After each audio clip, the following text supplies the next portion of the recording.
Bismillahirrahmanirrahim. Assalamualaikum warahmatullahi wabarakatuh. Shalom, Om Swastiastu, Namo Buddhaya, salam kebajikan, dan salam sejahtera bagi kita semua. Sebelum memulai acara pada sore hari ini, alangkah baiknya kita awali dengan doa. Doa menurut agama dan kepercayaan masing-masing, berdoa dimulai.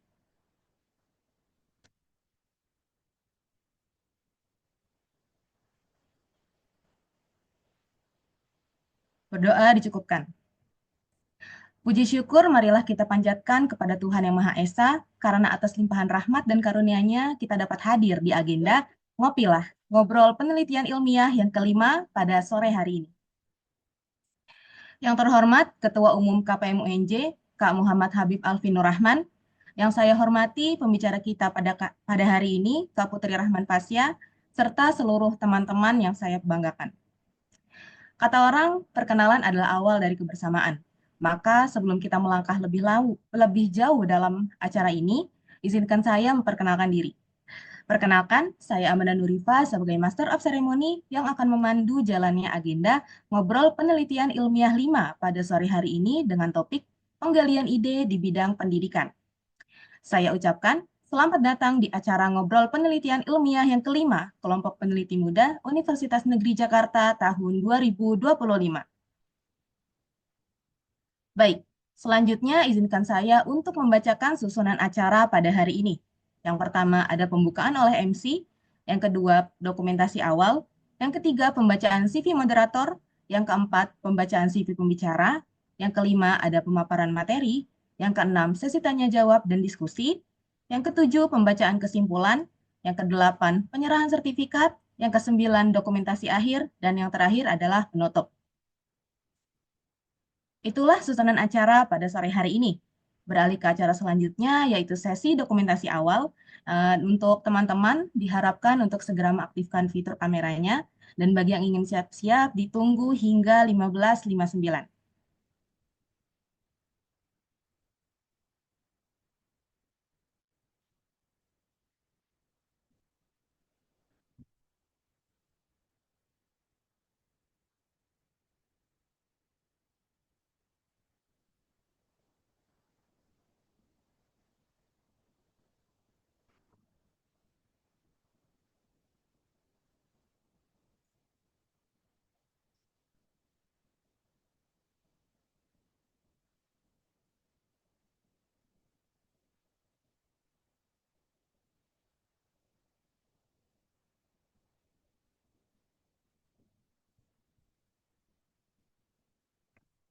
Oke, baik. Dokumentasi saya pandu kepada kakak operator, boleh tolong di screenshot ya. Oke, siapkan senyum terbaiknya. Dokumentasi saya pandu, 3, 2, 1. Oke, untuk slide kedua, 3, 2, 1. Oke. Oke, karena tadi sudah dokumentasi awal ya, selanjutnya kita akan masuk ke acara inti. Nah, kali ini bukan saya yang akan memandu, tapi ada moderator hebat kita. Sebelum itu, izinkan saya untuk membacakan CV moderator kita terlebih dahulu. Pada kakak operator, boleh tolong ditampilkan.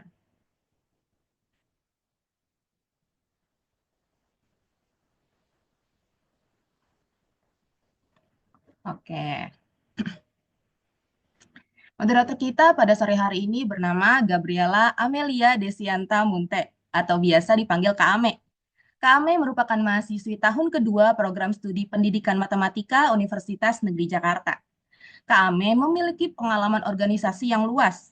Saat ini, Kak Ame tengah menjabat sebagai staf muda PSDM, Badan Eksekutif Mahasiswa Prodi Pendidikan Matematika, dan juga sebagai staf Divisi Perencanaan dan Pengembangan Penelitian atau P2P di kelompok peneliti muda UNJ. Selain pengalaman organisasi, Kak Ame juga memiliki pengalaman kepanitiaan yang beragam, termasuk menjadi staf acara dalam konferensi bernama Kestel pada tahun 2025 ini. Terus juga beliau pernah terlibat dalam kegiatan pengabdian masyarakat dan pernah menjabat sebagai wakil ketua pelaksana acara pelatihan kepemimpinan. Nah, Kak Ame juga memiliki pengalaman mengajar sebagai guru privat dan pernah meraih Silver Award pada ajang International Young Scientist Innovation Exhibition pada tahun 2021. Soft skill dan hard skill yang dimiliki Kak Ame pun luar biasa nih teman-teman, seperti kemampuan berkomunikasi, public speaking, serta berbagai keterampilan lain yang tentunya membuat Kak Ame sangat cocok dan keren untuk menjadi moderator kita pada hari ini. Oke, langsung aja kita panggil moderator kita nih. Halo Kak Ame, apakah sudah terhubung? Sudah, Kamanda. Bagaimana kabarnya Kak Ame? Baik banget, Kamanda. Luar biasa. Kamanda gimana kabarnya nih? Alhamdulillah baik juga kami. Nah, kami nih udah siap belum sih nih jadi moderator di acara Ngopilah 5 pada hari ini? Siap banget kok dong, Kamanda, Wah, pastinya. siap ya. Kalau dari skala 1 sampai 10 seberapa siap sih, Kak? 1000, Kamanda. Wah, wow, ini nih, full betul.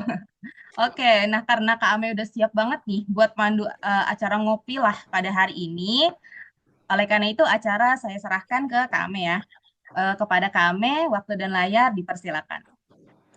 Baik, terima kasih banyak, Kamanda. Baik, terima kasih banyak kepada Kak Amanda selaku MC yang telah membuka acara kita pada sore hari ini. Assalamualaikum warahmatullahi wabarakatuh. Selamat sore saya ucapkan kepada teman-teman sekalian. Terima kasih banyak karena sudah menyempatkan waktunya untuk hadir di acara Ngopilah 5 kita pada sore hari ini.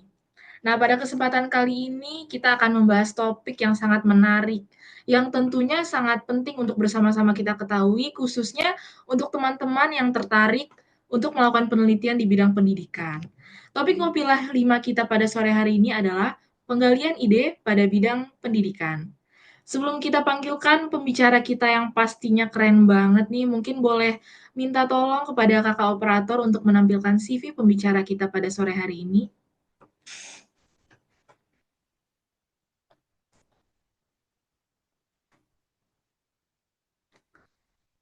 Baik, pembicara kita pada sore hari ini namanya Kak Putri Rahman Fasya. Kak Putri Rahman Fasya merupakan seorang mahasiswi di semester 8 di program studi pendidikan fisika Universitas Negeri Jakarta. Kak Putri ini memiliki ketertarikan dalam penelitian dan pendidikan khususnya mengajar dengan menciptakan lingkungan belajar yang menyenangkan. Untuk riwayat pendidikan Kak Putri sendiri, Kak Putri adalah seorang mahasiswa di Prodi Pendidikan Fisika Universitas Negeri Jakarta. Lalu Kak Putri juga memiliki pengalaman kerja nih sebagai guru fisika atau pegawai magang di SMA Negeri 37 Jakarta. Kak Fasya juga pernah menjadi fasilitator kelompok ilmiah remaja di SMPI Al Azhar 4 Kemandoran. Dan Kak Fasya juga memiliki beberapa pengalaman organisasi nih, di antaranya Kak Putri pernah menjabat sebagai Bendahara Umum Kelompok Peneliti Muda Universitas Negeri Jakarta, dan Kak Putri juga pernah menjabat sebagai staf perencanaan dan pengembangan edukasi keilmiahan KPM UNJ dari tahun 2022 sampai 2023.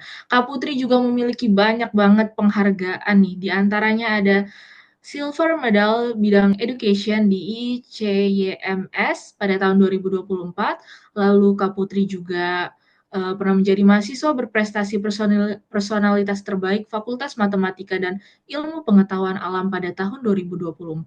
Kak Putri juga pernah meraih juara 3 Lomba Media Pembelajaran Adiwira National Competition di Universitas Negeri Malang. Keren banget nih Kak Putri juga memiliki pengalaman sebagai pembicara nih. Di antaranya Kak Putri pernah menjadi pembicara orientasi Science Club dengan tema Green Pillar, Strategies for Realizing a Sustainable Future and Environment to Achieve the 2030 SDGs Target pada tahun 2024. Lalu Kak Putri juga pernah menjadi pembicara Training of Trainer 2 KPM UNJ dengan tema Sosialisasi KIR pada tahun 2024.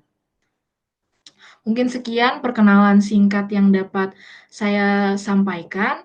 Nah, jika kita lihat dari latar belakang pendidikan dan pencapaian dari pembicara kita pada hari ini, tentunya pembicara kita, Kak Putri, sudah sangat berpengalaman ya teman-teman. Jadi memang sangat sesuai dengan topik pembahasan kita pada sore hari ini, yaitu penggalian ide di bidang pendidikan. Baik, langsung saja Mungkin kepada kakak operator boleh di stop share. Oke, terima kasih. Baik, langsung saja kita sapa pembicara kita pada sore hari ini. Halo Kak Putri, apakah sudah terhubung? Halo, Ami ya, tadi suaraku kedengeran gak ini? Kedengeran Kak Putri. Jelas ya? Oke, jelas-jelas Kak. Gimana nih Kak kabarnya di sore hari yang sangat indah ini? Wah, Alhamdulillah sehat ya pada hari ini. Masih semangat nih, walaupun udah sore gitu, masih tetap semangat. Wah, keren banget, masih semangat ya Kak Putri. Jadi gimana nih Kak? Kakak udah siap belum untuk menjadi pembicara kita pada sore hari ini? Siap dong. Oh, siap. Siap. Karena Kak Putri udah siap banget untuk menjadi pembicara kita pada sore hari ini nih, teman-teman. Teman-teman sekalian juga pastinya harus siap ya untuk memperhatikan pemaparan materi dari pembicara kita hari ini.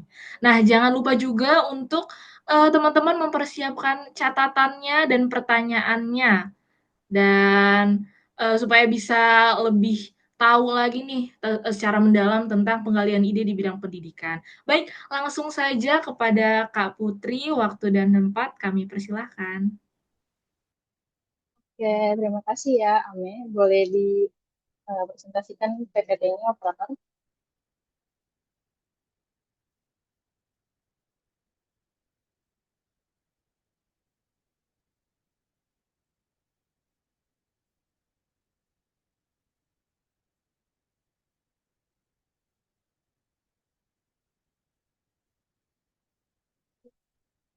Ya, udah kelihatan nih.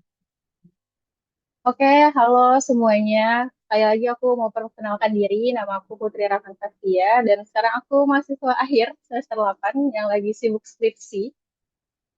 Nah, kebetulan juga skripsi aku ini di bidang pendidikan, yaitu aku buat media pembelajaran. Jadi mungkin nanti di akhir kita bisa sharing kalau misalkan teman-teman ada pertanyaan.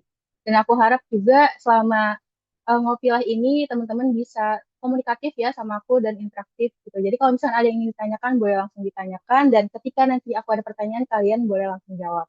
Oke, teman-teman? Oke. Di sini untuk penggalian ide penelitian pendidikan di Ngopilah 5, aku ada next slide.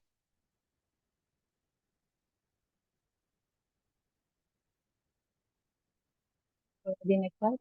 Nah, langsung nih ke pertanyaan teman-teman. Biar kita masih segar gitu ya selama puasa ini kalau yang puasa. Jadi walaupun kita sore-sore nih ngantuk ataupun udah lapar, tapi kita masih fresh gitu ya untuk ngopilah pada hari ini. Nah, di sini apa sih yang ada di pikiran kalian ketika mendengar kata pendidikan? Nah, teman-teman boleh nih tulis di kolom chat Zoom satu kata atau dua kata bebas. Kira-kira apa sih yang ada di pikiran kalian ketika dengar kata pendidikan? Pembelajaran, pembelajaran, belajar materi, belajar, murid, belajar. Oke, mungkin kita cukupkan ya guru. Oke, jadi memang pendidikan ini erat kaitannya ya dengan kehidupan kita sehari-hari. Dimana kita tahu nih, kalau misalnya kita itu udah belajar selama lebih dari 10 tahun. Kita dari SD sampai SMA aja itu udah 12 tahun. Nah, sekarang kita itu kuliah. Kalau aku sekarang semester 8 berarti udah 4 tahun, jadi 16 tahun nih udah menempuh pendidikan gitu, kurang lebih. Ya kan? Jadi pendidikan itu memang sangat erat atau dekat kaitannya dengan kita sendiri. Nah, kalau teman-teman bilang tadi pendidikan itu tentang belajar, tentang mengajar, tentang pembelajaran, tentang materi, itu betul semua. Karena itulah yang akan kita bahas pada hari ini. Boleh di next slide? Nah, kalau misalkan definisi pendidikan menurut ahli yaitu kata pendidikan itu berasal dari kata didik. Lalu kata ini dapat mendapatkan awalan ma yang sehingga menjadi mendidik yang artinya memelihara dan memberi paham. Nah, maksudnya apa sih memelihara dan memberi paham ini? Nah, memelihara dan memberi paham ini diperlukan untuk adanya ajaran, tuntutan, dan pimpinan mengenai akhlak ataupun kecerdasan pikiran. Nah, lalu penelitian pendidikan ini penelitian seperti apa? Penelitian pendidikan ini adalah proses yang sistematis untuk memperoleh pengetahuan atau to discover knowledge dan pemecahan masalah atau problem solving pada masalah pendidikan. Penelitian pendidikan ini melalui metode ilmiah baik dalam pengumpulan data maupun analisis data, serta membuat rumusan generalisasi berdasarkan penafsiran metodologi. Nah, kalau kita buat penelitian, ya pasti kita tuh mau tahu kan apa sih manfaatnya, apa sih urgensinya, atau apa sih pentingnya kita melakukan penelitian tersebut. Boleh di next slide. Nah, di sini aku ringkas manfaat penelitian pendidikan itu menjadi tiga. Yang pertama ada solusi permasalahan yang ada pada dunia pendidikan. Kita kan ini udah apa ya, lebih dari 10 tahun. Artinya kita akan mengalami atau sadar gitu, apa sih permasalahan-permasalahan yang terjadi ketika kita itu belajar.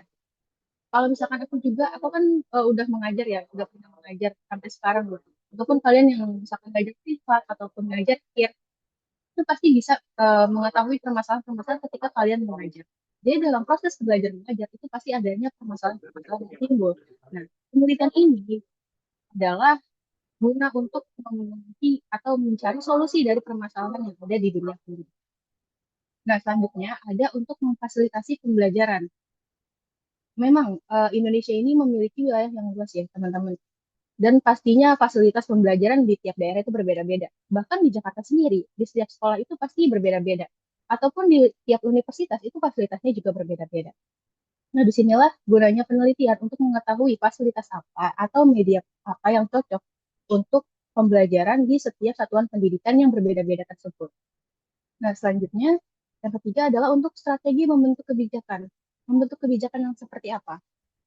Nah, kebijakan seperti kurikulum yang diterapkan di Indonesia. Kita tahu kurikulum itu terjadi pergantian beberapa kali ya, teman-teman. Tapi pergantian kurikulum itu tidak berubah 100%. Misalnya, dari kurikulum 2013 revisi ke kurikulum Merdeka itu berubah 100%. Walaupun namanya berbeda jauh, tapi isi dari kurikulum itu tidak sepenuhnya berbeda jauh. Tapi hanya ada adaptasi ataupun penambahan serta penyesuaian terhadap kondisi pendidikan Indonesia yang sekarang. Jadi guna manfaat penelitian pendidikan ini adanya penelitian misalnya untuk penelitian ada penelitian yang mengkaji tentang kurikulum 2013 itu permasalahannya seperti apa, kurangnya seperti apa, sehingga bisa diadaptasi untuk kurikulum merdeka. Dan kurikulum merdeka ini nanti kira-kira saran untuk kebijakannya seperti apa dari kurikulum-kurikulum sebelumnya, ataupun kekurangan dari kurikulum-kurikulum sebelumnya. Jadi bisa dikaji di dalam suatu penelitian. Boleh dilanjut? Nah, tentu saja dalam penelitian itu pasti memiliki karakteristik. Di penelitian pendidikan sendiri itu yang pertama ada eh, karakteristiknya yaitu objektivitas. Nah, penelitian itu harus bersifat objektif ya teman-teman. Jadi itu nggak boleh adanya efek data ataupun bias dari penelitian. Nah, selanjutnya itu harus tepat. Di mana ketepatan ini biasanya dalam penelitian pendidikan itu ada yang namanya instrumen penelitian. Tidak hanya di penelitian pendidikan, di penelitian yang lain pun biasanya juga ada instrumen penelitian. Nah, instrumen penelitian ini harus memiliki validitas dan reliabilitas yang memadai. Nah, selanjutnya yaitu verifikasi, yaitu artinya dapat dikonfirmasi, dapat direvisi, dan dapat diulang dengan cara yang berbeda. Maksudnya diulang dengan cara yang berbeda ini adalah ketika kita membuat suatu penelitian, misalnya di bidang pendidikan itu kita membuat suatu media pembelajaran. Sudah selesai nih media pembelajarannya. Kemudian kita ingin mengulang penelitian tersebut dengan cara yang berbeda. Misalnya kita mengembangkan media itu kembali dengan tambahan fitur yang lain. Ataupun kita ingin mengetahui efektivitasnya. Ketika ingin mengetahui efektivitasnya, metode penelitian yang kita gunakan itu berbeda. Nah, inilah maksudnya penelitian itu dapat diulang dengan cara yang berbeda. Nah, selanjutnya yaitu penjelasannya ringkas, yaitu memberikan informasinya itu secara spesifik, yaitu esensial dan informasi yang pokok, yaitu tidak bertele-tele. Nah, selanjutnya empiris, yaitu melalui pendekatan yang kuat dan yang keenam itu ada logis. Penelitian kita itu harus logis ya teman-teman. Kita nggak bisa bikin penelitian misalkan pembelajaran untuk alien gitu, nggak mungkin. Karena di sini manusia semua kan. Gitu. Jadi kita harus membuat penelitian yang logis yang bisa diterapkan di kehidupan sehari-hari maupun di Indonesia misalnya. Dan yang terakhir itu adalah kesimpulan yang kondisional, yaitu kesimpulannya itu tidak bersifat absolut atau sesuai dengan keadaan penelitian kalian kesimpulannya. Jadi ini adalah 7 karakteristik penelitian pendidikan berdasarkan Macmillan dan Schumacher. Boleh dilanjut? Nah, untuk jenis-jenis penelitian pendidikan, mungkin kalian ini udah nggak awam gitu ya, apalagi kalau kalian di KPM untuk penelitian kualitatif dan kuantitatif gitu ya. Tapi kalau untuk penelitian kualitatif di pendidikan itu ada penelitian yang strategi inquiry yang menekankan pada pencapaian atau gambaran fenomena pendidikan. Jadi lebih terfokus pada fenomena pendidikan di lingkungan tertentu. Biasanya di lingkungan pendidikan seperti sekolah, universitas, ataupun lingkungan-lingkungan yang berkaitan dengan dunia pendidikan. Nah, selanjutnya penelitian kuantitatif yaitu pasti penelitian yang objektif dan dapat diukur. Nah, penelitian kuantitatif ini biasanya untuk mengetahui pengaruh ataupun hubungan antara suatu pembelajaran ataupun metode penelitian serta metode pembelajaran pada suatu pembelajaran. Nah, selanjutnya ada penelitian eksperimental. Nah, kalau dalam bidang pendidikan, ini penelitian eksperimental itu untuk mengetahui suatu pengaruh atau tindakan perlakuan yang sengaja dilakukan dalam situasi tertentu. Nah, biasanya kalau untuk penelitian pendidikan itu, penelitian eksperimental itu ada yang namanya kelas kontrol dan kelas eksperimen. Jadi, biasanya kita melakukan tindakan di kelas eksperimen. Nah, kita bisa mengetahui itu dampak perbedaannya antara kelas kontrol dan kelas eksperimen. Nah, selanjutnya ada penelitian tindakan kelas. Nah, untuk penelitian tindakan kelas ini yaitu pengkajian masalah yang terjadi di kelas, didahului dengan refleksi diri dan upaya untuk memecahkan dengan cara melakukan berbagai tindakan yang terencana. Jadi biasanya ada beberapa siklus dalam penelitian tindakan kelas ini. Dan yang terakhir itu adalah penelitian pengembangan atau research and development. Nah, biasanya untuk penelitian pengembangan ini itu penelitian yang cukup panjang penelitiannya karena memiliki beberapa tahap gitu. Tapi bisa kita akalin gitu ya kalau untuk penelitian pengembangan itu kalian mau sampai tahap yang mana. Misalkan kalian ingin pengen sampai tahap pengembangan aja, itu bisa. Atau kalian ingin bisa sampai tahap uji coba atau implementasi itu juga bisa. Terus kemudian biasanya untuk penelitian research and development atau R&D ini tuh tujuannya itu untuk menghasilkan suatu produk. Nah, kalau misalkan di pendidikan ya pasti adalah produk yang bisa digunakan di sekolah ataupun universitas, misalkan media pembelajaran. Boleh dilanjut. Nah, lalu gimana sih cara kita mencari ide penelitian pendidikan ya, teman-teman? Gampang banget cari ide penelitian pendidikan karena ini tuh dekat banget sama kita. Misalnya kalian di kelas ya, ataupun pas lagi kuliah, itu mengalami kesulitan pada materi atau mata kuliah tertentu, itu bisa dijadikan ide penelitian kalian loh. Misalnya kayak aku ya dari pendidikan fisika. Menurutku materi yang paling susah itu adalah fisika komputasi. Nah, aku tuh bisa mencari tahu nih melalui penelitian gitu kan. Kira-kira kenapa sih materi fisika komputasi ini tuh susah untuk aku pahami ataupun teman-teman pahami. Misalkan kita bisa menambahkannya dengan, oh ternyata fisik komputasi ini salah loh metodenya yang diterapkan oleh dosen ataupun kurang cocok diterapkan oleh dosen kepada mahasiswanya. Jadi kira-kira metode apa yang cocok bisa digunakan dosen untuk kepada mahasiswa. Nah selanjutnya bisa juga kalau misalkan kalian membutuhkan media pembelajaran ternyata. Kayak setiap orang tuh memiliki cara belajar yang beda-beda ya. Ada yang audio visual, ada yang visualis, ada yang audio gitu. Jadi kalian bisa membuat media pembelajaran sesuai dengan kebutuhan masing-masing dari subjek penelitian kalian tersebut. Gitu. Jadi gampang lah untuk cari ide penelitian pendidikan. Nah, tapi kalau misalkan kalian udah mentok banget nih kayaknya kuliah, gampang-gampang aja kok materinya gitu kan. Selama sekolah juga, oh, bagus-bagus aja nilainya gitu, nggak ada masalah.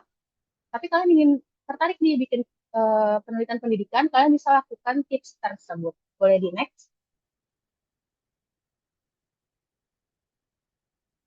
Nah, yang pertama itu adalah membaca artikel jurnal atau penelitian orang lain. Nah, tujuannya adalah untuk menganalisis gitu ya, apa yang terjadi pada penelitian orang lain. Bukan untuk mencuri atau kita copy atau ketiplok gitu. Punya orang udahlah samain aja atau enggak cuma ganti gitu sedikit.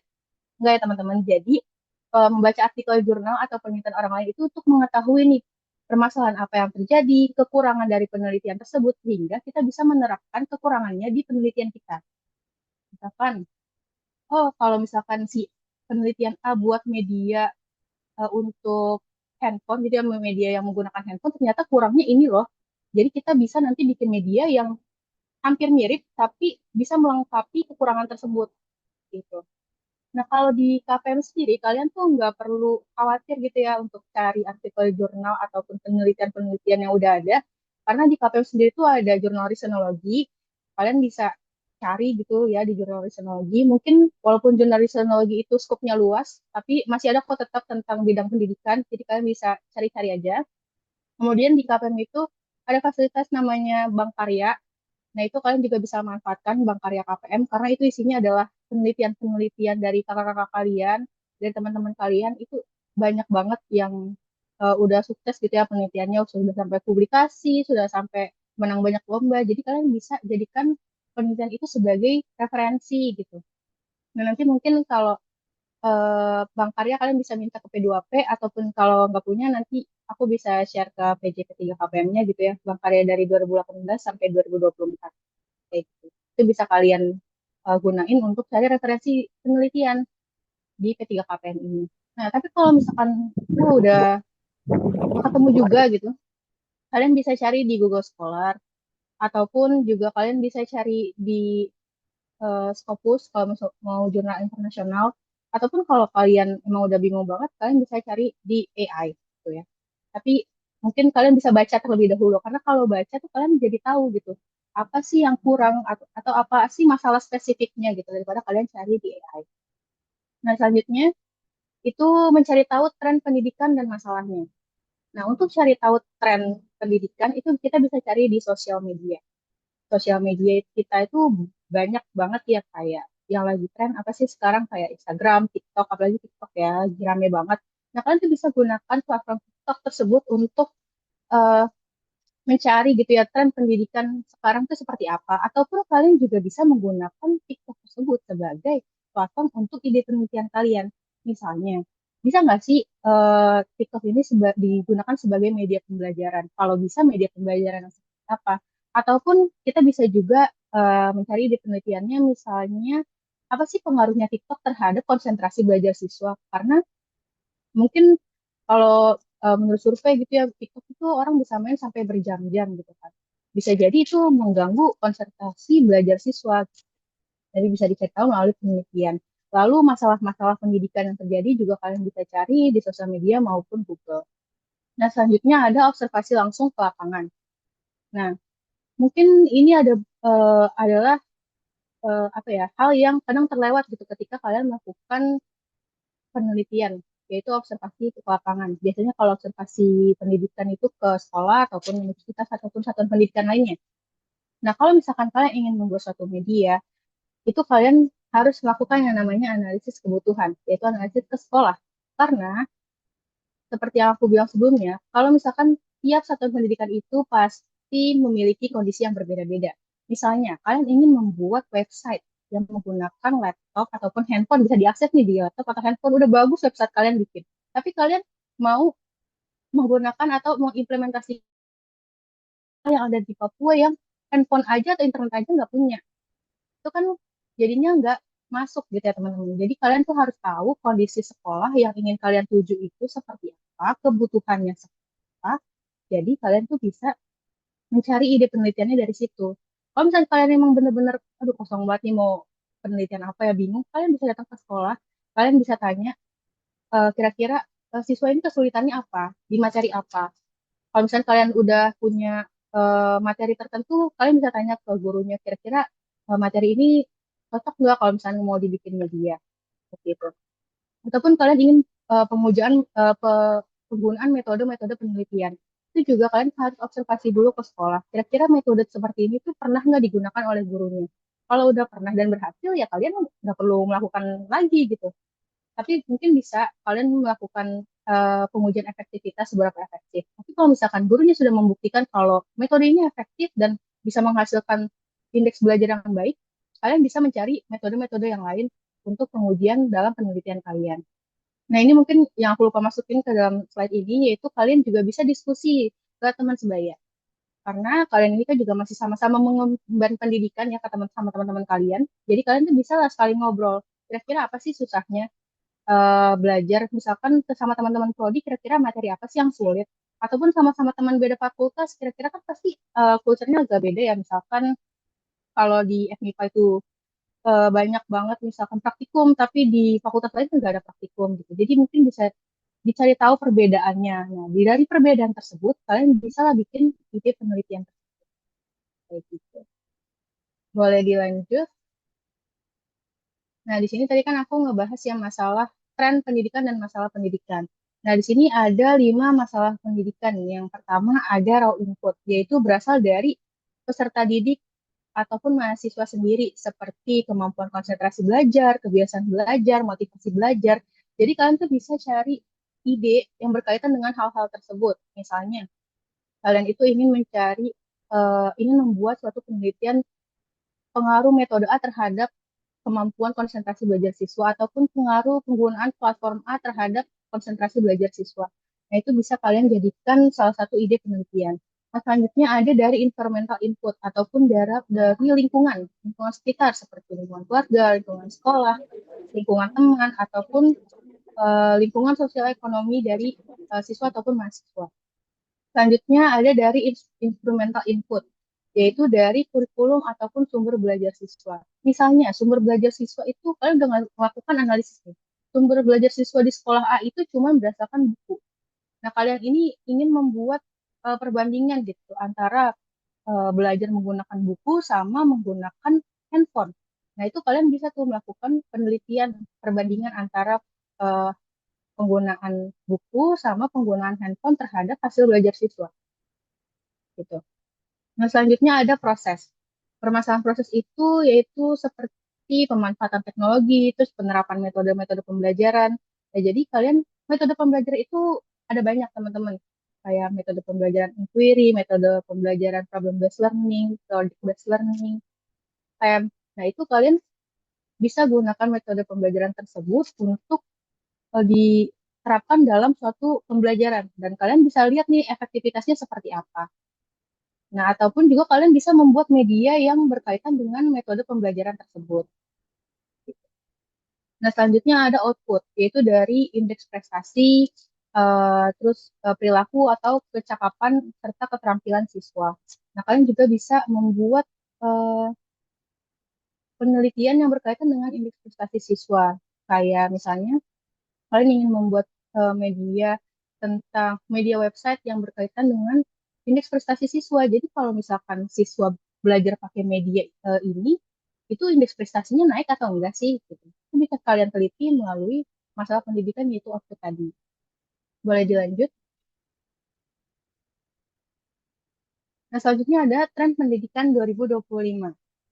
Nah, di sini ada 4 tren pendidikan, sebenarnya masih banyak lagi, tapi di sini aku masukin 4 yang paling banyak digunakan ya. Yang pertama itu adalah pembelajaran hybrid. Pembelajaran hybrid ini masih kita gunakan sampai sekarang. Ya teman-teman setuju nggak? Ada nggak yang di sini kuliahnya itu masih online, kadang offline, kadang online, gitu kan? Jadi pembelajaran hybrid ini tuh masih relevan. Walaupun pembelajaran hybrid ini lahir itu sebab COVID-19. Walaupun COVID-19 itu 6 tahun yang lalu, tapi dampaknya masih berasa sampai sekarang. Bahkan aku pun pernah kuliah benar-benar hybrid. Jadi kayak kelasnya offline tapi ada yang online setengahnya gitu. Jadi kan kita bisa cari tahu ya dampak eh, pembelajaran hybrid ini pada konsentrasi belajar ataupun indeks belajar itu seperti apa. Nah, selanjutnya itu ada keterampilan abad 21. Nah, keterampilan abad 21 itu ada 4C, yaitu critical thinking, creativity, collaboration, dan communication. Nah, jadi kita tuh bisa tahu nih keterampilan abad 21 tuh mengenai eh, literasi digital, terus adaptasi teknologinya, serta problem listening itu seperti apa. Kemudian contohnya ya, misalkan kita ingin mengetahui pengaruh pembelajaran kolaboratif berbasis teknologi terhadap keterampilan komunikasi dan kerjasama siswa. Nah, ini berkaitan nih dengan keterampilan abad 21. Nah, selanjutnya ada teknologi yang aksesibel.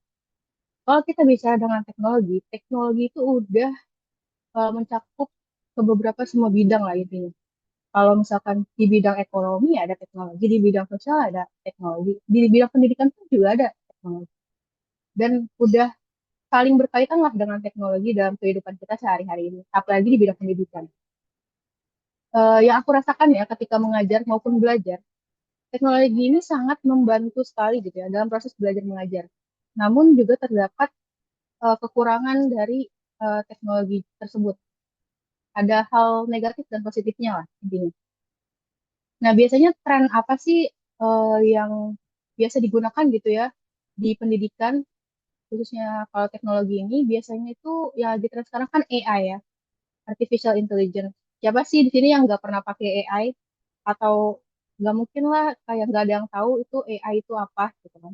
Pasti udah sering banget penggunaan AI ini. Bahkan dalam perkuliahan pun dosen-dosen pun juga sudah menyarankan penggunaan AI. Jadi AI ini udah marak banget ya menjadi tren pendidikan dari tahun-tahun sebelumnya dari 2024 hingga tahun 2025 ini. Nah, selanjutnya ada yang namanya virtual reality, augmented reality, maupun mixed reality. Nah, kalau misalkan teman-teman berpikir ya dalam membuat penelitian yang berkaitan dengan teknologi itu sulit, kayak susah lah bikin AI nggak mungkin gitu kan, atau bikin VR nggak tahu lah cara buatnya kayak gimana. Nah, itu kalian bisa eh, melakukan penelitian dengan media yang sudah ada aja.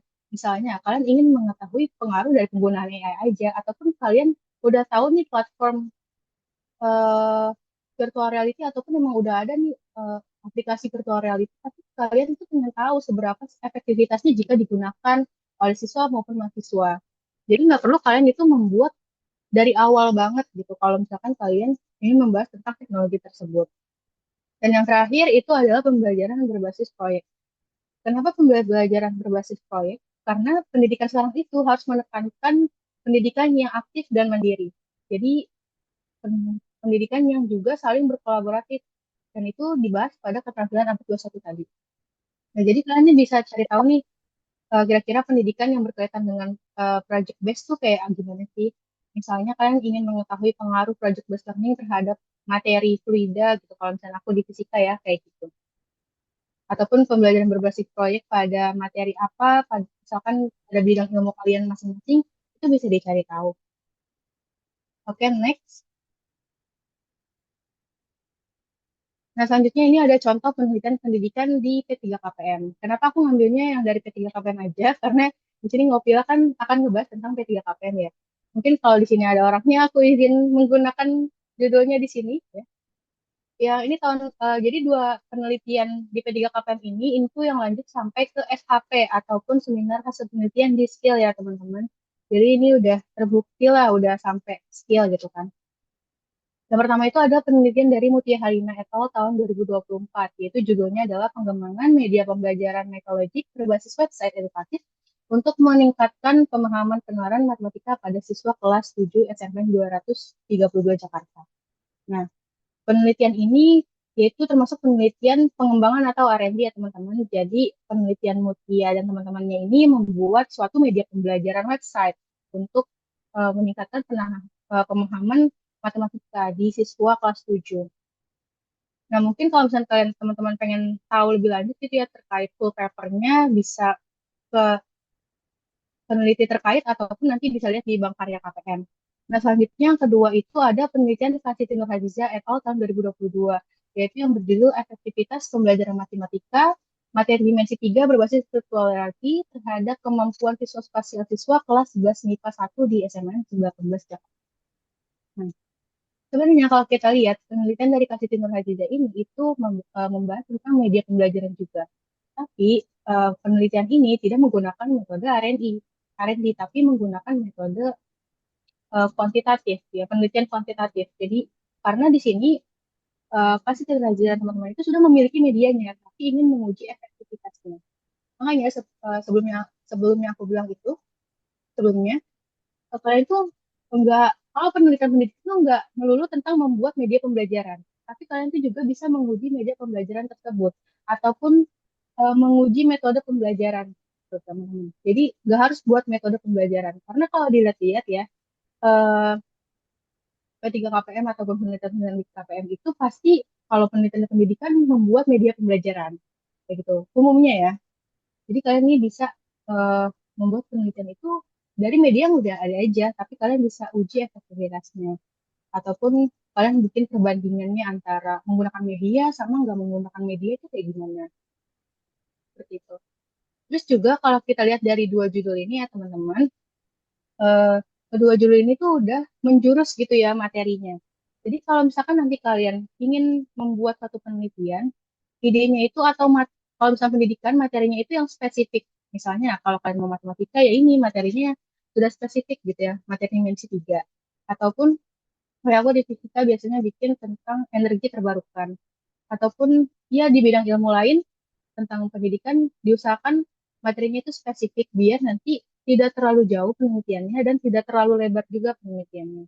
Sehingga kalian bisa fokus di satu materi dan bisa juga bisa memfokuskan materi tersebut.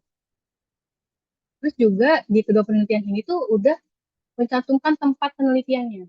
Yang satu di SMPN 232, yang satu di SMN 18 Jakarta. Nah, teman-teman diperhatikan, kalau misalkan kalian ingin mencantumkan nama sekolah di judul teman-teman, itu dipastikan sekolah tersebut itu sudah kalian melakukan analisis kebutuhan ataupun kalian sudah observasi. Jangan sampai kalian sudah memasukkan nama sekolah, tapi sekolah itu nggak butuh loh penelitian kalian. Jadi kalian harus cari tahu dulu sekolahnya ini butuh atau tidak, media pembelajaran kalian itu cocok nggak di sekolah tersebut, apa efektivitas ini bisa dilakukan di sekolah tersebut, itu harus kalian cari tahu dulu, biar nggak salah lah, biar maksudnya nggak kerja dua kali. Ya, selanjutnya boleh di next. Nah, ini ada pengalaman aku sendiri selama mengikuti P3KPM ya, dari tahun 2023 hingga 2024. Sebenarnya aku ikut P3KPM itu 3 tahun, 2022 juga ikut, dan ketiga tahun itu semua didanai. Tapi tahun yang pertama itu aku ikutnya bidang sosial ekonomi, jadi nggak aku cantumin di sini ya, teman-teman. Kita masukin yang pendidikan aja.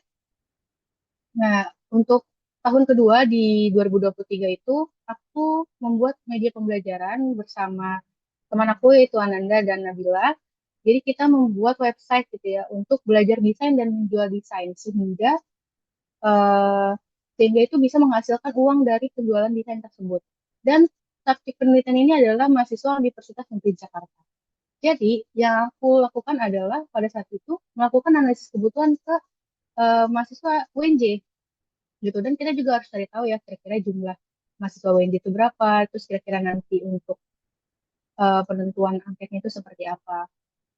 Nah, kenapa sih awalnya tim aku ini memilih untuk membuat media pembelajaran yang bisa menghasilkan uang gitu. Jadi awalnya itu kita brainstorming lah intinya kan, mencari tahu gimana caranya sih bisa apa sih yang dibutuhkan mahasiswa sekarang gitu. Selain ya pendidikan gitu ataupun edukasi. Terus selain itu ya pasti kita butuh sokongan ekonomi gitu kan. Gimana caranya kita bisa mendapatkan uang dari kebiasaan kita ataupun keterampilan kita gitu.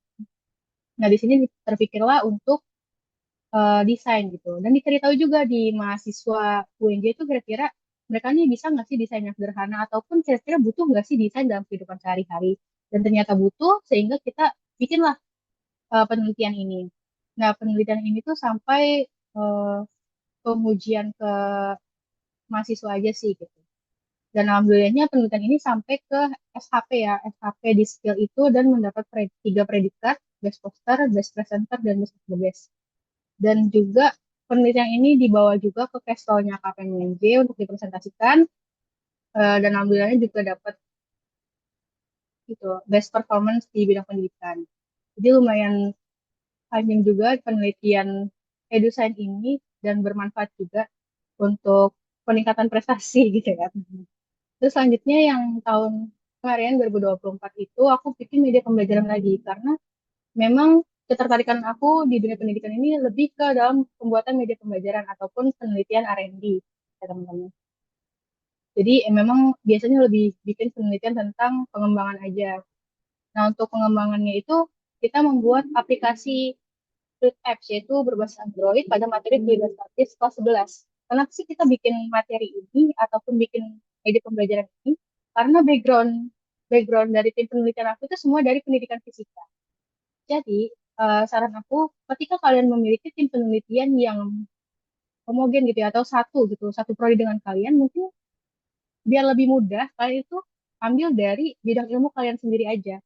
Karena kalau misalnya kalian ambil dari bidang ilmu kalian, itu kalian udah tahu gitu kira-kira yang susah tuh di mana, permasalahannya di mana, sehingga solusi yang akan kalian angkat itu seperti apa.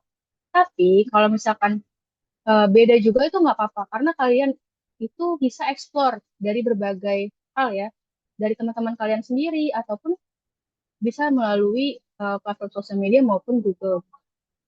Kayak yang EduSign ini, aku semua dari FMIPA, tapi kita beda prodi semua. Dan ujung-ujungnya juga penelitiannya nggak ada tentang FIPA-nya sendiri. Jadi nggak masalah gitu ya kalau misalkan penelitian kalian itu nggak terlalu sama dengan bidang ilmu kalian. Yang penting kalian itu bisa mengeksekusi penelitian tersebut dengan baik. Nah, untuk P3KP yang Fluid Apps ini tidak sampai SHP, karena tidak sampai SHP, akhirnya kita menggunakan media pembelajaran tersebut yang sudah jadi, kita lombakan kembali ke lomba pembelajaran di Universitas Negeri Malang. Dan alhamdulillahnya juga juara. Jadi nanti kalau misalnya kalian bikin penelitian di P3KPM ini, ketika kalian, alhamdulillah kalau misalnya lolos SHP, kalau misalkan nggak lolos, ya kalian cari platform lain lah untuk berkembang juga. Nah, kalau misalkan kalian juga sampai lolos SHP, bahkan menang pun, kalian juga bisa gunakan penelitian tersebut untuk lomba-lomba yang lain. Itu sih kalau untuk pengalaman aku selama di P3KPM ini. Boleh dilanjut?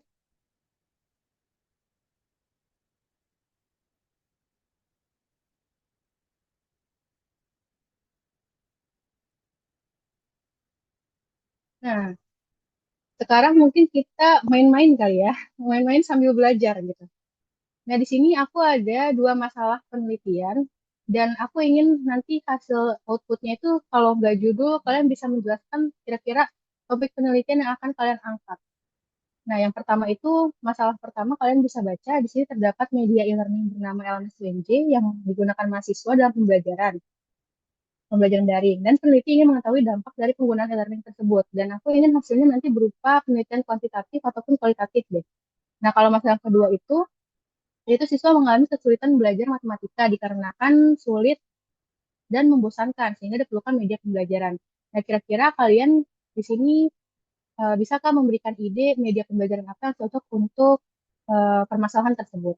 Kalau ada yang mau ngomong boleh raise hand ataupun boleh tulis di kolom komen. Atau kalau nggak ada nanti aku tunjuk. Jadi bisa kita sekalian brainstorming hari ini. Ayo nih, teman-teman, aku kasih waktu 1 menit kali ya. Kalau misalkan udah ada, boleh tunjuk tangan ataupun tulis di kolom chat. Ataupun ya kalau misalkan bingung, bolehlah dua-dua. Kalau masalah dua mau dijadiin penelitian kuanti, boleh. Masalah satu mau dijadiin penelitian R&D, boleh.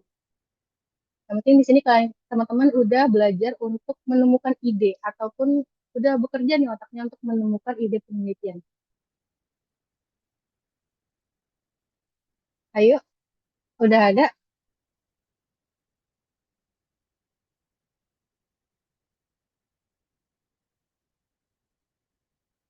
atau Kak Ame boleh nih ditunjuk nih yang lain kira-kira siapa ya yang mau ngomong? Oke, siapa ya kira-kira? Mungkin bisa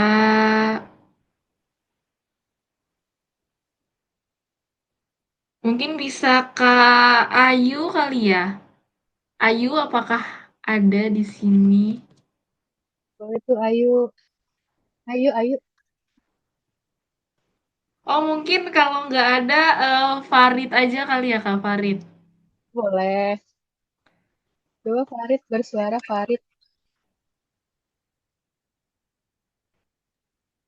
Coba Iya, Faridnya lagi oke. nyari takjil. Oh, udah ada suaranya. Ayo Farid, kira-kira dari kedua masalah ini kamu boleh pilih salah satu dan kira-kira ide apa yang akan kamu ambil gitu untuk membuat ide penelitian pendidikan.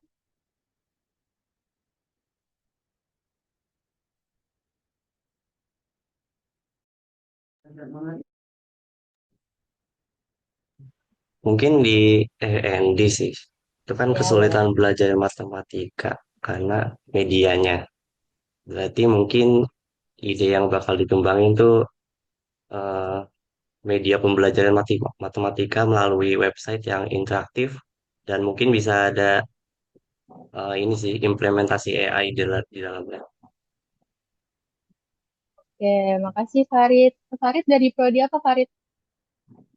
Aku dari Prodi Pendidikan Teknik Informatika, Kak. Oh, teknik informatika. Oke, makasih ya Farid udah bersuara pada hari ini. Nah, tadi betul juga tuh ya yang diomongin oleh Farid gitu. Kalau misalnya kita bisa nih bikin media pembelajaran berupa website yang terintegrasi oleh AI. Jadi kalian bisa membuat website yang di dalamnya itu bisa kalian mencari jawaban menggunakan AI. Jadi kita tuh nggak perlu buka website kalian, terus buka misalnya chat GPT lagi gitu untuk cari tahu menggunakan AI tersebut. Jadi di dalam website tersebut udah ada AI-nya. Itu bagus sih. Bisa diintegrasikan lah di P3KPM ini kalau misalkan kalian bisa membuat AI-nya dimasukin ke dalam website tersebut. Good job, Farid. Makasih, Farid. Oke, selanjutnya satu lagi nih. Kamu kira-kira siapa ya? Satu lagi, siapa ya, Kak? Mungkin bisa, Guti kali ya, Kak, Guti? Boleh. Bisa bersuara kah? Tes. Ya, Halo. tadi ide untuk R&D ini ya Kak, mungkin media pembelajarannya kalau dari saya sih eh, aplikasi materi, aplikasi visualisasi eh, penjelasan konsep yang eh, le- lebih mendetail dan apa namanya secara step by step gitu. Jadi kan kalau permasalahan sulit dan membosankan berarti bisa diakalin dengan visualisasi yang menarik. Kalau sulitnya itu dari penjelasan yang ber, bertahap gitu. Jadi lebih mendetail gitu Kak. Oke. Makasih, Guti. Guti dari prodi apa? Pendidikan matematika Kak. Nah, pas banget kan? Pendidikan matematika nih lagi bahas tentang matematika juga. Nah, jadi mungkin itu ya bisa dikembangkan juga tadi dari pendapat Guti gitu ya. Kalau misalnya kita bisa membuat konsep gitu. Karena kan pasti ada juga siswa gitu atau mahasiswa yang tipe belajarnya tuh visualis atau butuh yang namanya gambar-gambar lebih banyak. Nah, kalau misalkan ya aplikasi media pembelajaran gitu kan, kita bisa masukin nih gambar-gambar yang lebih banyak. Tapi kalau gambar-gambar doang kan pasti ya bingung lah gambar doang.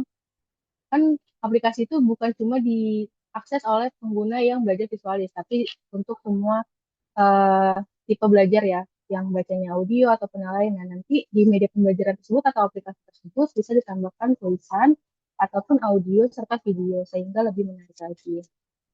Ya mungkin kalau misalnya nggak ada mau bahas masalah yang pertama ya, ini gampang banget kan bisa aja cari pengaruh gitu ya, pengaruh penggunaan e-learning terhadap eh, indeks belajar mahasiswa ataupun hubungan antara penggunaan e-learning terhadap hasil belajar ataupun motivasi belajar gitu. Karena mungkin ada juga kayak males lah kalau pakai e-learning harus akses gitu ataupun keterbatasan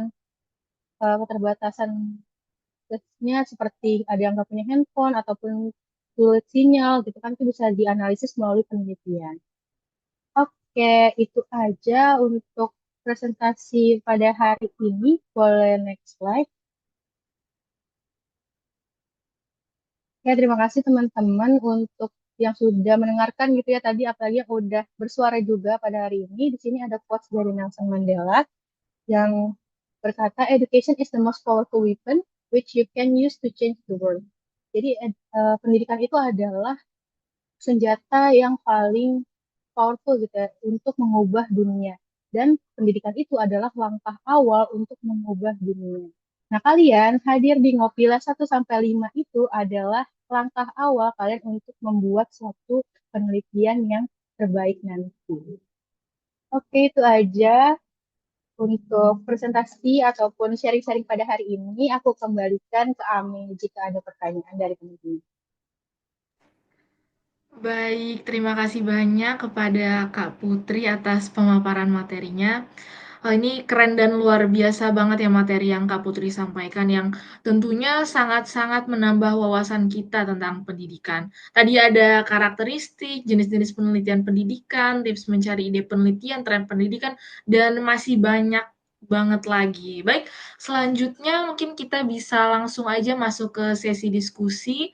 Jadi untuk teman-teman yang masih penasaran atau memiliki pertanyaan nih tentang pendidikan, boleh langsung raise hand atau langsung bertanya aja ya di kolom chat.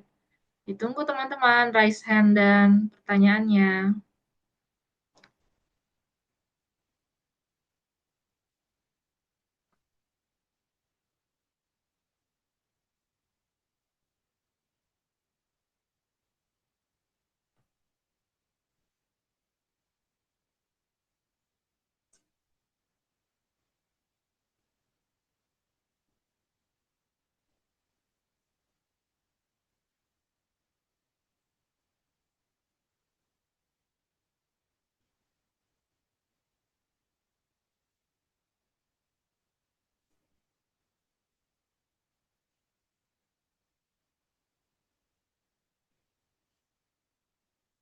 Oke, kalau misal belum ada nih, mungkin aku dulu kali ya Kak Putri yang nanya, karena tadi Oke aku banget.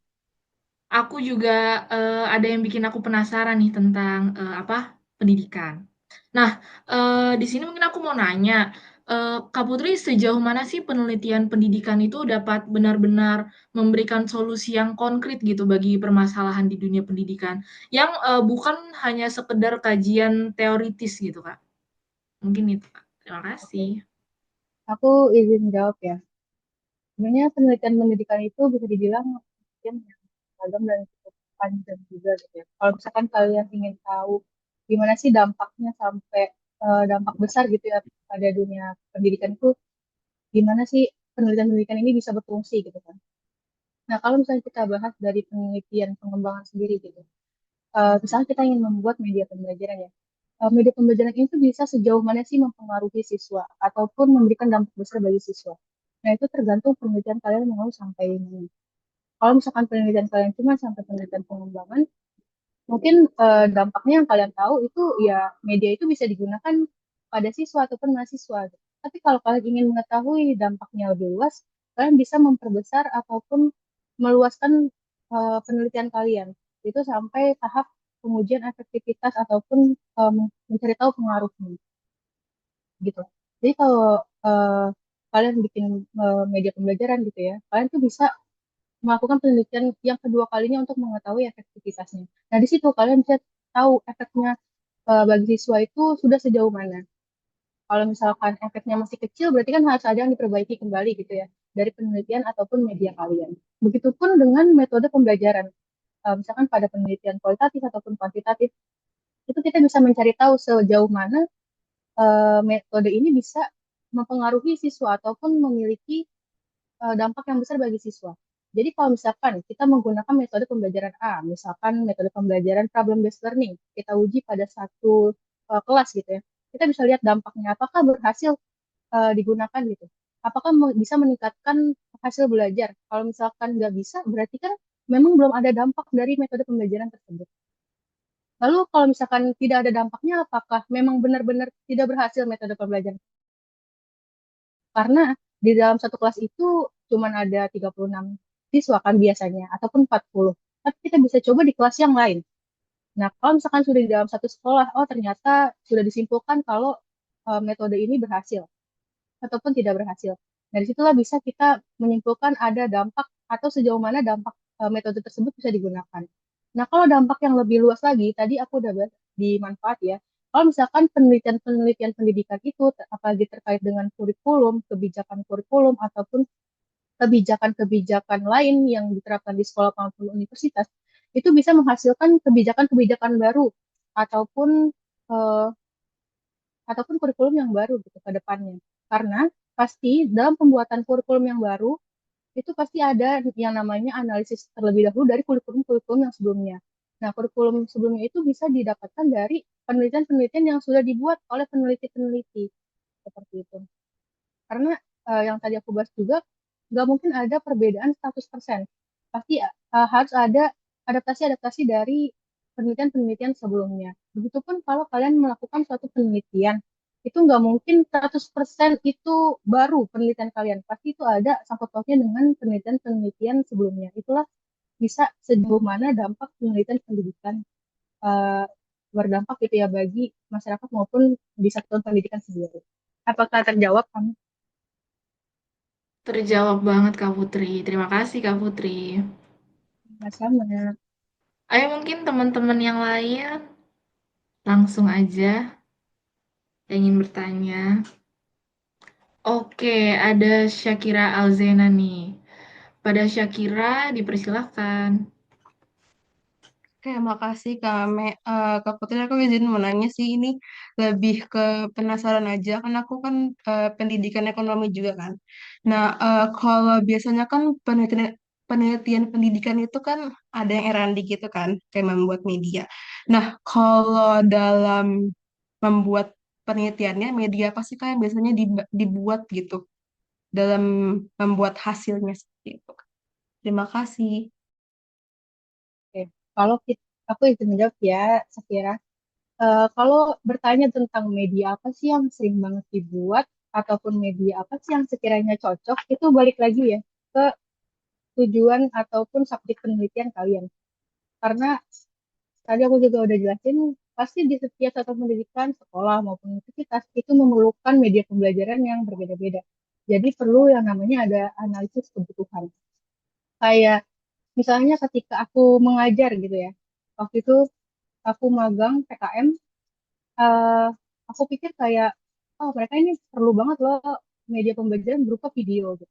Tapi ketika diterapkan, mereka tuh nggak terlalu fokus loh ternyata belajar menggunakan video. Ataupun kalau misalkan aku pikir gitu pada saat waktu itu, kayaknya fisikanya harusnya belajarnya praktek terus loh gitu. Ternyata ketika diterapkan, itu ternyata kurang cocok. Jadi kalau misalkan media, kita harus cari tahu dulu kebutuhan dari masing-masing sekolah ataupun universitas. Jadi misalnya kamu beneran nih mau buat misalkan media website, udah kekeh nih mau buat media website karena itu doang yang aku bisa gitu misalnya. Ya kamu harus cari tahu dulu sekolah mana ataupun universitas mana ataupun misalkan kalau di prodi kamu sendiri, eh, kelas kamu kah ataupun kakak kelas kamu, kakak tingkat kamu atau adik tingkat kamu yang butuh media tersebut. Kayak gitu. Dengan cara kamu melakukan analisis kebutuhan melalui angket maupun wawancara. Kayak gitu. Tapi kalau misalnya kita lagi bahas tentang tren, memang yang lagi tren itu adalah VR dan AR ataupun mixed reality ya, gabungan antara virtual reality dan augmented reality itu yang lagi tren banget. Dan sebelumnya itu aku juga bikin paper ya buat tugas akhir juga, itu ngebahas tentang augmented reality. Itu penelitian augmented reality itu benar-benar lagi happening banget lah di beberapa tahun terakhir ini lah. 10 sampai 5 tahun terakhir itu benar-benar lagi happening banget. Dan banyak yang menggunakan media tersebut gitu sebagai media pembelajaran. Cuman memang seperti VR dan AR ini masih jarang sekali diterapkan di sekolah gitu, walaupun lagi happening. Karena ini ya keterbatasan alatnya ya, seperti kalau VR kan butuh VR box, terus kalau AR kan harus menggunakan handphone dan harus download aplikasi segala macam, itu biasanya ada kesulitan di siswanya gitu. Jadi sebelum kita melakukan media pembelajaran, kita harus cari tahu dulu kondisi dari masing-masing siswa ataupun subjek penelitian kita butuhnya apa. Kalau misalkan walaupun mereka butuh pun, itu bisa nggak diterapkan di mereka. Karena kalau misalkan kita pikir, wah mereka nih butuh nih aplikasi nih, karena kalau di aplikasi isinya udah lengkap semua, video ada, materi ada, gambar ada, poster ada, bahkan kita bisa tambahin VR segala macam. Tapi kalau misalkan sekolahnya atau mahasiswanya tidak memadai menggunakan aplikasi tersebut, tetap saja media tersebut tidak bisa digunakan di satuan pendidikan. Itu Shakira. Menjawab nggak? Oke, makasih Kak, terjawab banget. Sama. Baik, terima kasih Syakira dan Kak Putri. Ada lagi teman-teman yang ingin bertanya?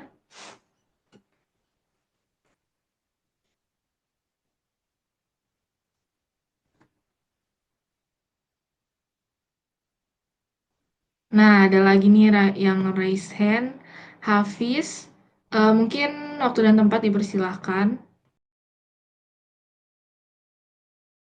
Halo Kak Putri, aku izin tanya. Eh, Pertanyaan aku tuh sebelum melakukan penelitian bidang pendidikan tuh kira-kira apa ya faktor yang perlu kita pertimbangin dulu? Karena kan kita tahu ya setiap anak itu punya kebiasaan, kesukaan, dan psikologis yang berbeda. Nah kira-kira apa aja faktor yang bisa kita pertimbangin dulu sebelum agar penelitian itu bisa maksimal dari entah dari segi judul ataupun metodenya, Kak. Makasih, Kak. Oke, Hafiz, kalau Hafiz, kira-kira apa yang perlu dipertimbangkan gitu ya sebelum kita melakukan penelitian pendidikan? Nah, itu juga tadi kata Hafiz ya. Kalau misalkan kalau kita berorientasi pada siswa gitu subjek penelitiannya, siswa itu dalam satu kelas banyak kepala ya, bisa 36 sampai 40. Dan kita itu nggak bisa eh, membuat media ataupun membuat penelitian ataupun menerapkan metode menyesuaikan dari masing-masing satu kepala. Karena kalau kita menyesuaikan dari masing-masing satu kepala, itu nggak akan ketemu ujungnya. Kayak gitu. Jadi kita harus cari yang namanya mayoritas ataupun kebiasaan yang memang dilakukan di kelas tersebut. Dari mana? Dari observasi ataupun analisis kebutuhan tadi. Jadi yang perlu kamu lakukan sebelum kamu melakukan penelitian pendidikan yaitu harus observasi terlebih dahulu. Kalau misalkan kamu memang lebih orientasi ke metode pembelajaran, kamu bisa observasi kelas.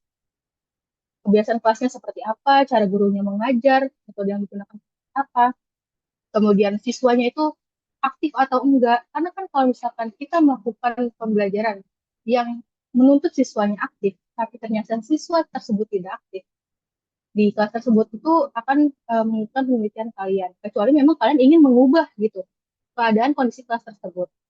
Nah, kalau misalkan kalian ingin melakukan penelitian media pembelajaran, kalian juga harus melakukan analisis kebutuhan. Dan tadi aku jelaskan di pertanyaan Sakira, kira-kira tuh kelasnya tuh butuh atau enggak. Karena kalau misalkan enggak butuh, ataupun enggak relevan, itu enggak akan bisa digunakan media pembelajaran kalian.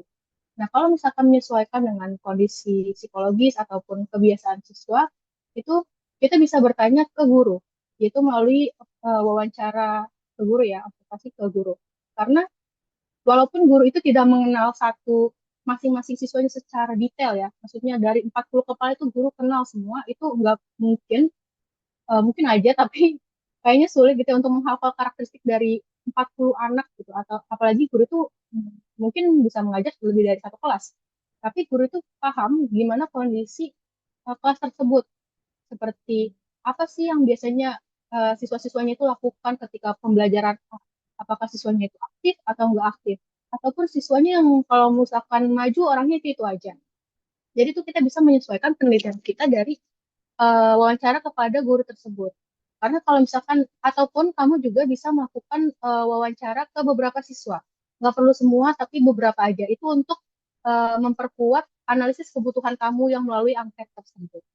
Itu sih Hafiz. Apakah sudah terjawab? Sudah, Kak. Terima kasih, Kak Putri. Sama-sama Hafiz. Terima kasih Kak Putri. Oke, teman-teman ada lagi yang mau bertanya? Kita masih ada waktu nih.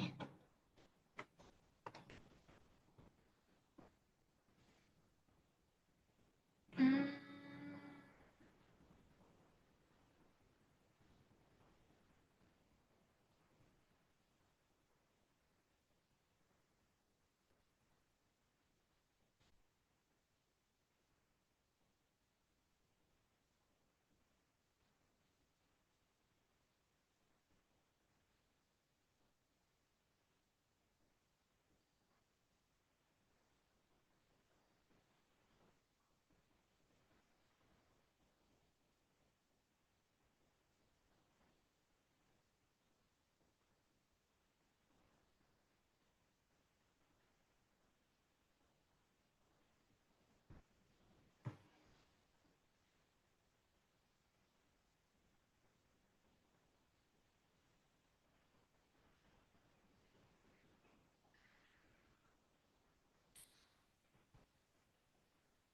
Oke, mungkin mungkin pertanyaan yang tadi merupakan pertanyaan terakhir ya untuk sesi diskusi kita pada hari ini. Namun untuk teman-teman yang masih memiliki pertanyaan atau penasaran terkait materi yang Kak Putri sampaikan tadi, mungkin bisa langsung untuk menghubungi kontak Kak Putri ya. Nah, sekali lagi terima kasih banyak kepada Kak Putri yang telah menjawab pertanyaan-pertanyaannya. Semoga jawaban-jawaban dari Kak Putri dapat menjawab rasa penasaran kita semua yang mengenai penggalian ide di bidang pendidikan. Nah, sebelum kita mengakhiri sesi diskusi kita pada sore hari ini, izinkan saya membacakan kesimpulan dari materi yang telah disampaikan. Kesimpulan dari materi yang telah Kak Putri sampaikan adalah bahwa penelitian pendidikan merupakan proses sistematis untuk memperoleh pengetahuan dan menyelesaikan permasalahan dalam dunia pendidikan melalui metode ilmiah. Penelitian ini memiliki manfaat penting seperti memberikan solusi atas permasalahan pendidikan, memfasilitasi pembelajaran, dan membentuk kebijakan. Beberapa jenis penelitian pendidikan yang umum dilakukan dan digunakan meliputi penelitian kualitatif, kuantitatif, eksperimental, penelitian tindakan kelas, dan penelitian pengembangan, yang masing-masing memiliki pendekatan berbeda sesuai dengan tujuan penelitiannya. Selain itu, dalam mencari ide penelitian pendidikan, terdapat beberapa cara yang dapat dilakukan seperti membaca artikel jurnal, mengamati tren pendidikan, dan melakukan observasi secara langsung.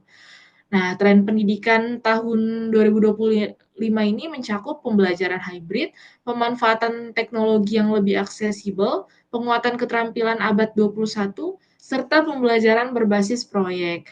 Beberapa contoh penelitian yang telah dilakukan mencakup pengembangan media pembelajaran berbasis website dan aplikasi seperti Matlogic, EduScience, dan Fluid Apps yang bertujuan untuk meningkatkan efektivitas pembelajaran di berbagai jenjang pendidikan. Baik, terima kasih banyak saya ucapkan kepada Kak Putri yang telah menjadi pembicara kita pada sore hari ini. Wah, ini keren banget materi kita pada sore hari ini yang tentunya banyak banget insight baru yang kita dapatkan mengenai penggalian ide pada bidang pendidikan. Nah, selanjutnya untuk Kak Putri Rahman Fasya, jangan kemana-mana dulu nih, karena ada hadiah dari panitia berupa sertifikat untuk pembicara. Kepada kakak operator, boleh tolong ditampilkan sertifikat pembicara kita.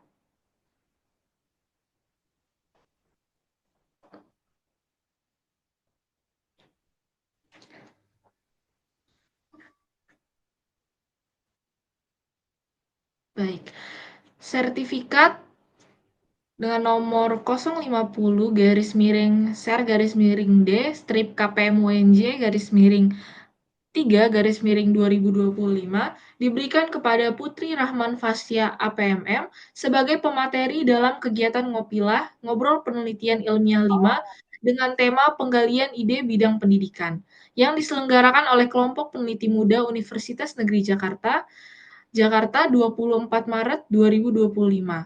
Ditandatangani oleh Ketua Umum Kelompok Peneliti Muda Universitas Negeri Jakarta, Kak Muhammad Habib Alvin Nurrahman, APMM, dan ditandatangani oleh Kepala Divisi P2P Kelompok Peneliti Muda Universitas Negeri Jakarta, Kak Nafisya Putri Insyani, APMM.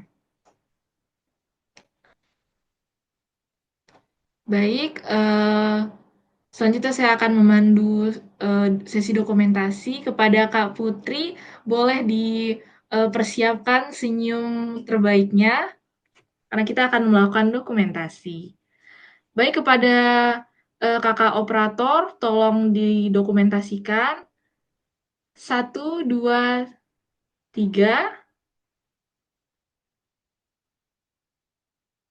Mungkin Kak Putri bisa ganti gaya. 1, 2, 3.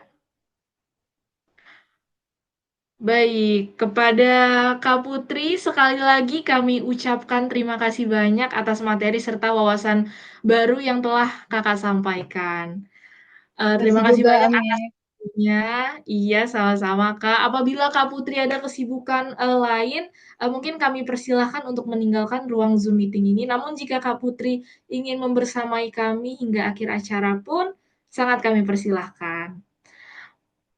Saya Gabriela Amelia Desianta Munte selaku moderator pamit undur diri. Mohon maaf apabila terdapat kesalahan kata maupun perbuatan baik yang saya sengaja maupun tidak sengaja saya lakukan. Wassalamualaikum warahmatullahi wabarakatuh. Saya kembalikan kepada MC. Waalaikumsalam warahmatullahi wabarakatuh. Wah, terima kasih banyak ya Kame udah mandu acara inti Ngopilah 5 pada hari ini. Boleh nih teman-teman kita berikan virtual applause dulu nih untuk pembicara kita dan moderator kita pada hari ini.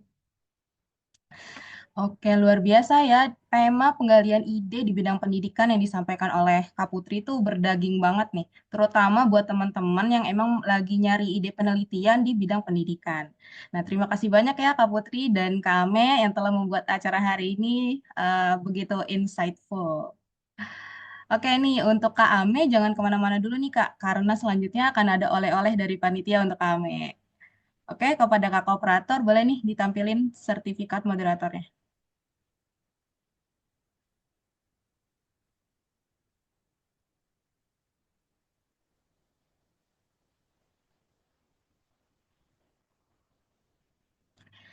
Sertifikat nomor 51 garis miring ser garis miring des strip KPM UNJ garis miring 3 tahun 2025 diberikan kepada Gabriela Amelia selaku moderator dalam kegiatan Ngopilah, Ngobrol Penelitian Ilmiah 5 dengan tema penggalian ide bidang pendidikan.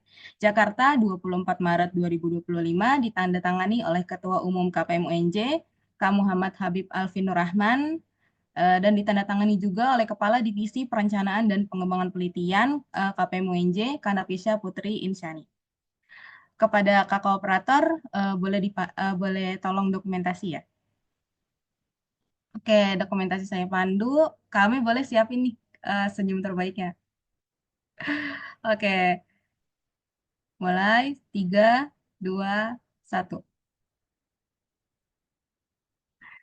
Oke, terima kasih kami. Diterima ya Kak oleh-olehnya. Iya, terima kasih Kak Manda. Oke, terima kasih. Oke, beralih ke agenda selanjutnya yaitu ada dokumentasi akhir. Kepada teman-teman kepada teman-teman semua diharapkan untuk mengaktifkan fitur kamera. Bagi yang ingin siap-siap, mungkin aku tunggu sampai 17.13 ya.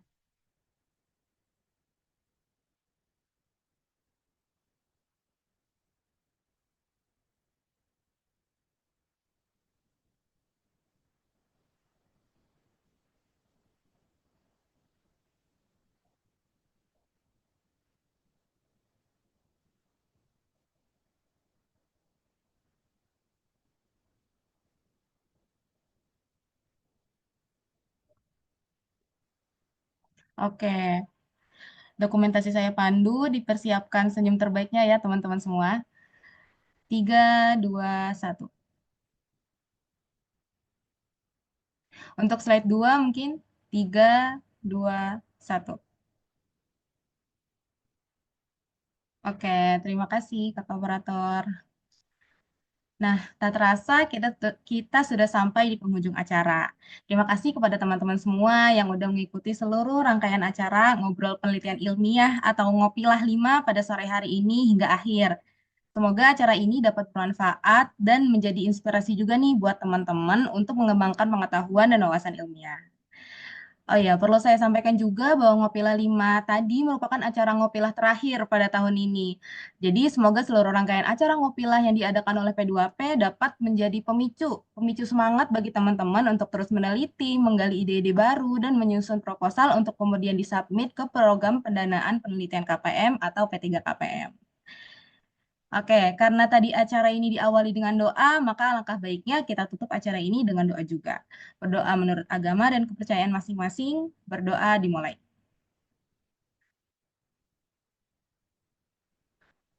Berdoa dicukupkan.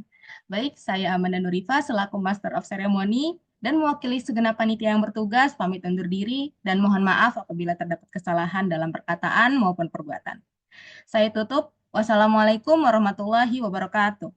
Sampai jumpa di Ngopila tahun 2026.